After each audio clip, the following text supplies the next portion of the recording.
Paperback Rocker, episode 63.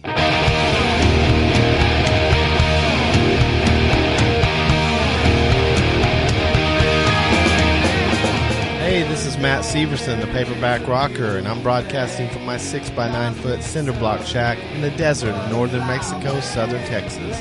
Welcome and thanks for checking out my show.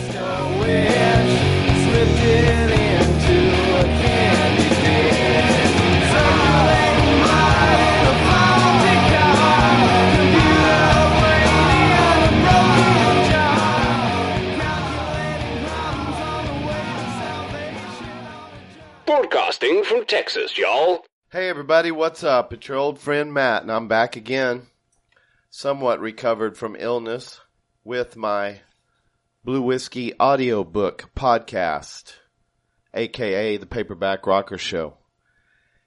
And before I start reading, yet again, I guess I should mention that I have been pretty devastated by the suicide death of Chris Cornell. As you may know, I have somewhat of a history with him as far as being a huge fan. He was pretty much my idol musically, you know, as far as being pretty much from the same generation. You know, I related to him a lot more than, say, Robert Plant or somebody like that. And then subsequently, after moving to Seattle, I had a lot of encounters with him, interactions. He was always very nice to me. But anyway, I kind of, in the last few years, because of, in all honesty, his political stance, I kind of fell out. He was a little out of favor for me, even though I did buy all his albums, and his latest album's awesome, Higher Truth. But this made me look back and remember how much of an influence he was on me, and how big how monumental, going to the concerts that I saw him about at least 5 or 6 times. I just thought of real quick, maybe more, like really monumental shows. And they made me remember a lot of people, and I got in touch with some people, and people got in touch with me. So I want to say hi to my old friend Ben Sawin, who was the one who introduced me to Soundgarden, and was also a supporter of the podcast, and also my friend James Zimowsky, who might by chance be listening. I told him about the podcast. Out in Seattle, I worked with him my first job out of college. And we went to see a lot of shows back then and spent a lot of time together. And he got in touch with me. So, hey, James, if you are listening to this by chance. Okay, back to Blue Whiskey. When last we read, Ruben and our hero, Stanton Wheelhouse III, were basically bantering a lot. I had been reading a lot of Wooster and Jeeves stories by P.G. Woodhouse, I believe is his name. And also I had been reading a lot of Dickens, so it showed in the banter of the two of them. But so now they're just hanging out, getting to know each other. And also they have, you know, talked about the son of Faulkner, who is the incapacitated man at the bar all the time. So we are starting chapter 5 on page 43. Tell me more about your father and the captain. I'll tell you what I know. My father is not the most loose-lipped, having spent the majority of his existence on ships. You savvy? Indubitably, Reuben said. We were both enjoying our battle for a champion wordsmith. This verbal sparring with Reuben may seem out of character for me, since I made known to you the choice of silence I made around my sister. But that doesn't mean I wasn't soaking up my father's influence at the dinner table. I also mentioned my desire for his invisible merit badges. Indomitably, I parried. We smiled at each other. It had become a game. Come on, Stant. You got it, brother, I said, dropping my parlance for the time being. Well, the captain really was a ship captain in the Merchant Marines, My father was green when he joined up, kind of like me when I came to New Orleans, and about the same age. He started out as a galley hand, but became a cook because he knew how to make some French dishes. He learned the recipes from an old lady that his mother was a housekeeper for. They lived with her in Biloxi when my father was a teenager. The captain liked my father's cooking and ended up taking him under his wing. "I savvy," said Reuben. "Go on. This doesn't bore you?" "Nah, it's fascinating stuff. Continue." "Well, the captain and my father grew close, like father and son, but I don't know many details. My father keeps to his books. He's probably written all about his life in some personal diary, but he never told me much more than what I've told you." "Do you know what became of the captain?" "When the captain retired, he and my father studied at Ole Miss together for one semester, which was all the captain needed to graduate. After that, he left to tour the country with his cat, Ernest, in my Chevy, which he called Babbitt, and I now call Wonderlust. He died up in Michigan, and my father buried him here in New Orleans." "Are you bored yet?" "Not a chance. I'll let you know when I'm done with your lesson, Stanton." "My lesson? I'm only telling you about my family." Reuben gave me a look like a cat toying with a nearly dead mouse and tut-tutted. I won't intimate that I felt like actual prey, but I did equate myself to a shuttlecock in midair about to be forehanded. "I must confess at this point that I feel like all this personal information may be used against me at some point," I said, trying to plant some stake of defense. "Blah, blah," Reuben said, not taking the bait. "Continue, Stanton." "That's enough for one day," I said hopefully as I side-eyed Reuben. His expression remained stony. "It's either this or more mopping," said Reuben. "How long is it till 2:43? "Did I say 2:43? I meant 4:32. Bit of dyspepsia." "Dyslexia. No, dyspepsia," he said and burped. I rolled my eyes. "What now?" "What do you want to do with your life, young Stanton Wheelhouse III?" "I'm struggling to discover that." "Are you a man of the water like your father, an eventual merchant marine or navy man?" "I've never even set foot on a boat," I answered. "My father has been a man of letters since the day I met him. He never even took me fishing." "What about the captain?" "You may have lost track, but he passed away." "Ever consider that you might be his reincarnation?" "His what?" "His reincarnation." My expression must have been very puzzled because he further clarified. "When he died, his soul may have come into you when you were born." "I doubt that very much because I was alive when he died. Where in the world did you come up with such a fantastical concept?" "It's what the Hindus in India believe. In fact, they believe a person can die and be born again as a cockroach, and then a parrot, and then something else, over and over for eternity." "I'd like to be a dog. Maybe you are." My brain swam with the possibilities. I did like rare beef. It was lucky I had yet to be introduced to marijuana, or I might have been incapacitated for the rest of the day. "You've really not been exposed to much of the world, Stanton." "Give a teenager a break," I said. "At least I'm willing to listen to your rambling." "You are excellent at that," he agreed. "And you are both fascinating and naive in your own right, which is truly rare, like you prefer your steaks, I'll bet." His eyes flashed with cleverness. "Grrr," I said, imitating a canine. "You're an animal," he said. "Let's go for a walk. I trust you're domesticated enough to do it unleashed." We exited the Thirsty Possum by the back door after Reuben had checked that the front was locked. The son of Faulkner was left snoring inside. We never made it back to open the Possum that evening. As we strolled down Bourbon Street, I saw things that matured me on the spot. Those things were seen through quickly opened doors that were closed just as fast after a patron entered. Each time I witnessed these glimpses of flesh, I looked at Reuben. His eyes sparked with amusement. We roamed all night, and I was awash in new smells and sights and sounds. I became entranced by it all and grew introverted, much as a new member of a secret society might at his first meeting. Reuben spoke passionately about music, film, literature, and politics, and I absorbed all I could. I had nothing to add due to my total inexperience. I was a lump of clay, and Reuben took great pleasure in sculpting me. though he was early in the process and did not finish the work that night.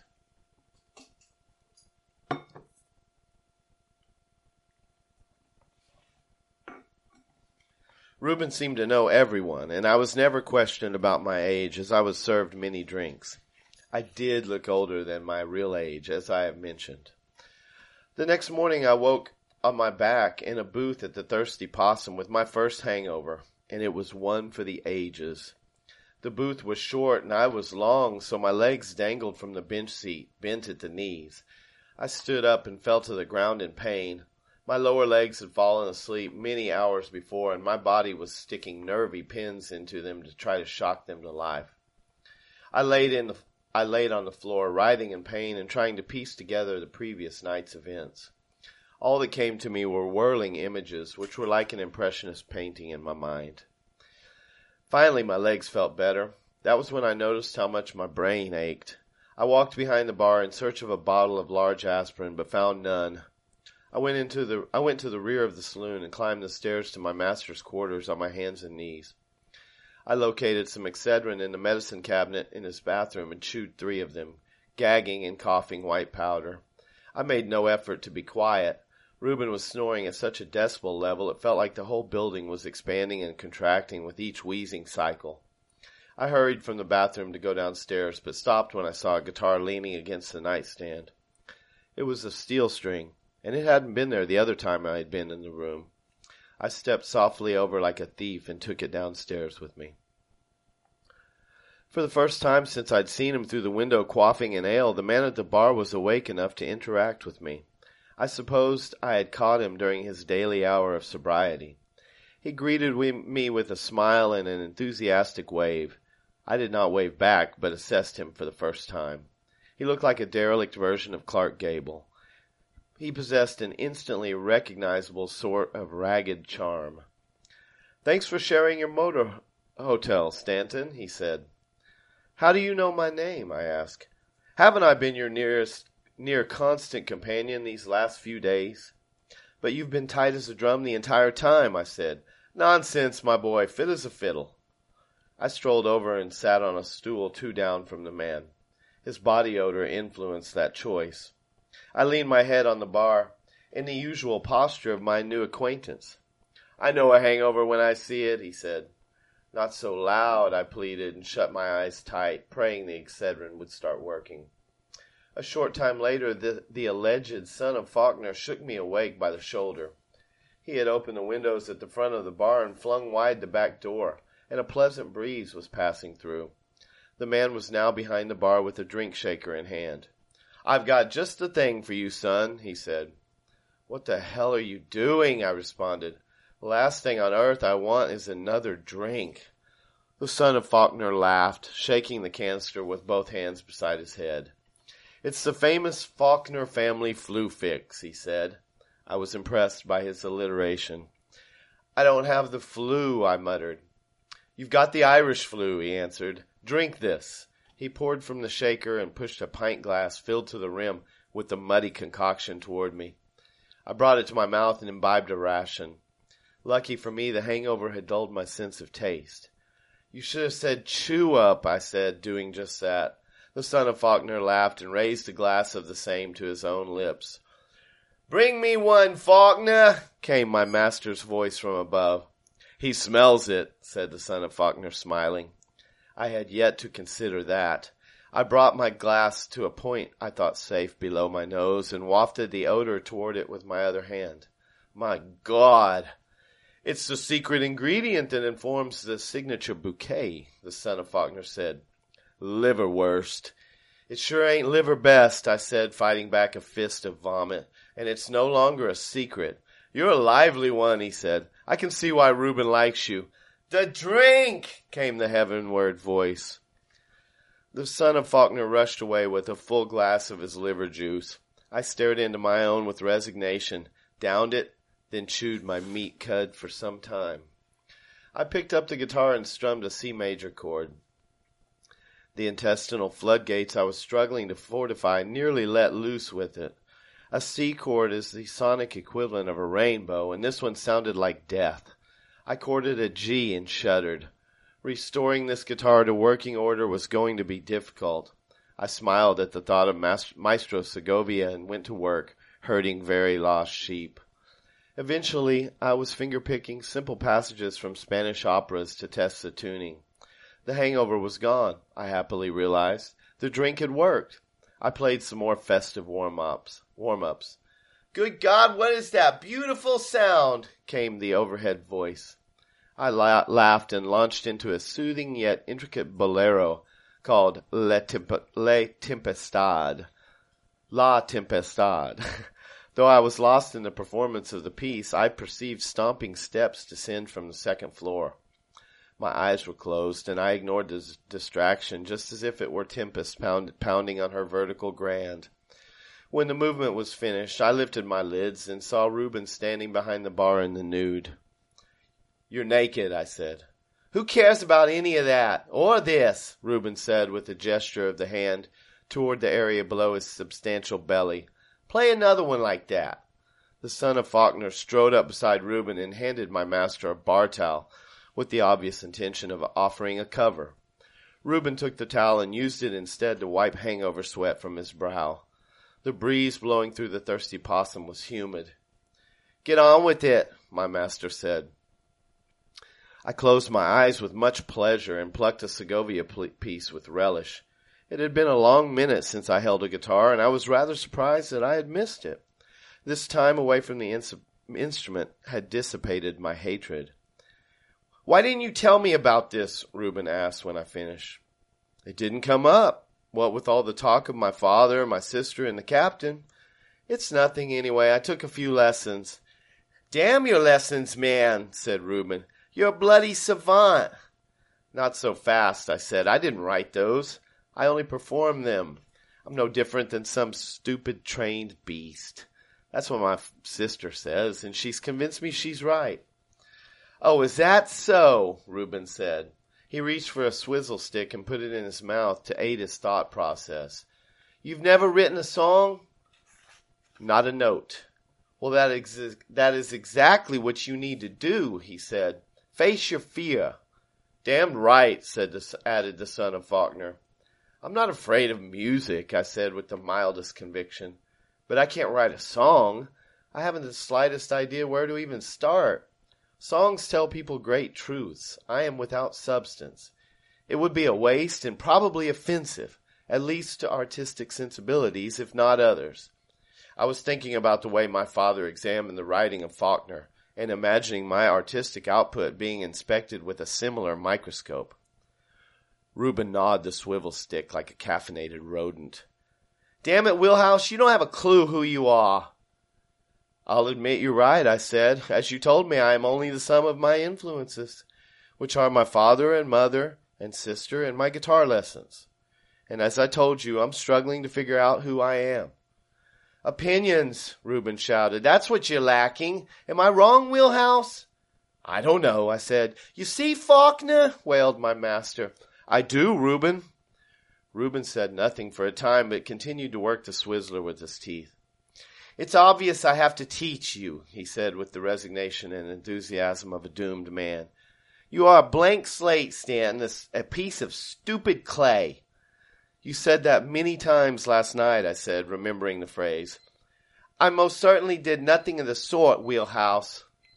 "You wouldn't let me get a word in sideways. My God, man." He looked at me with an expression that can only be described as mortified disgust. All right, I'm going to stop there on page 50 because I have to finish my yogurt. That's what that beeping is you may hear.